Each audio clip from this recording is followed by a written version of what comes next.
ಬಿಟ್ಟು ಸಾಯಿ ಇಲ್ಲ ಕೊಟ್ಟು ಸಾಯಿ ಅಂತ ಒತ್ಕೊಂಡು ಸಾಯ್ಲಿಕ್ಕೆ ಏನೂ ಇಲ್ಲ. ಕೊನೆಗೆ ಸೊಂಟದ ಹುಡ್ದಾಗನೂ ಸಹ ಕಿತ್ತು ಎಸ್ತು ಗುಂಡಿಗೆ ಇಡ್ತಾರೆ.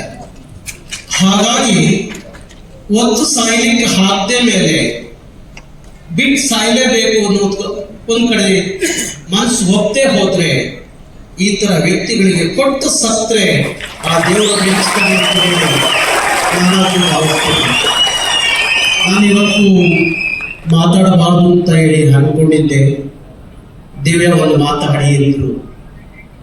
ಕನ್ನಡದ ತಾಯಿ ಬೇರು ಜಾನಪದ.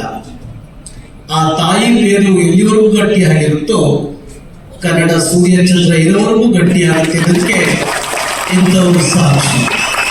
ಅದಕ್ಕಾಗಿ ಎಷ್ಟೆಲ್ಲ ಏನೆಲ್ಲ ಮಾಡ್ತೀವಿ ಕನ್ನಡದ ನಾಡು ನುಡಿಗಾಗಿ. ಕನ್ನಡದ ಹೋರಾಟ ಬೀದಿ ನಿಂತು ಹೋರಾಡೋಕೆ ಅಷ್ಟೇ ಕನ್ನಡ ಅಲ್ಲ, ಇಂಥದೆಲ್ಲ ಪ್ರಕಾರಗಳಲ್ಲಿ ಕೆಲಸ ಮಾಡಿದಾಗ ಅದು ನಿಜವಾದ ಕನ್ನಡ. ಆ ಕಾಯಕವನ್ನ ನಿರಂತರವಾಗಿ ಮಾಡ್ಕೊಂಡು ಹೋಗ್ಬೇಕು ಅನ್ನೋದು ಕರ್ನಾಟಕ ರಕ್ಷಣಾ ವೇದಿಕೆಯವರ ಕನಸು. ಅವ್ರು ಹೇಳ್ತಾ ಇದ್ರು, ಇಷ್ಟೆಲ್ಲ ಅದ್ಭುತವಾದಂತ ವಿದ್ಯೆ ಅವರಲ್ಲಿ ಇದ್ರೂ ಸಹ ನನಗೊಂದು ಮನೆ ಇಲ್ಲ ಅಂತ ಹೇಳ್ತಾ ಇದ್ರು. ಹಾಗಾಗಿ ಅವ್ರಿಗೊಂದು ಮನೆ, ಅವರಿಗೆ ಖುಷಿ ಪಡಿಸುವಂತ ಒಂದು ಮನೆಯನ್ನ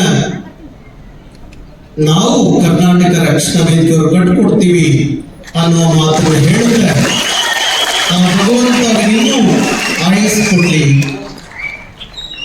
ಈ ತರದ ಕಲೆಯನ್ನ ಅವ್ರ ಬದುಕಿರುವಾಗಲೇ ಇನ್ನೊಬ್ರಿಗೂ ಕಲಿಸುವಂತ ಶಕ್ತಿ ಕೊಡ್ಲಿ ಅಂತ ಹೇಳಿ ಪ್ರಾರ್ಥನೆ ಮಾಡುತ್ತಾ ಅವರಿಗೆ ಒಳ್ಳೆಯದಾಗಲಿ. ನಿಮ್ಮ ಜೊತೆಯಲ್ಲಿ ಕರ್ನಾಟಕ ರಕ್ಷಣಾ ವೇದಿಕೆ ಇದೆ.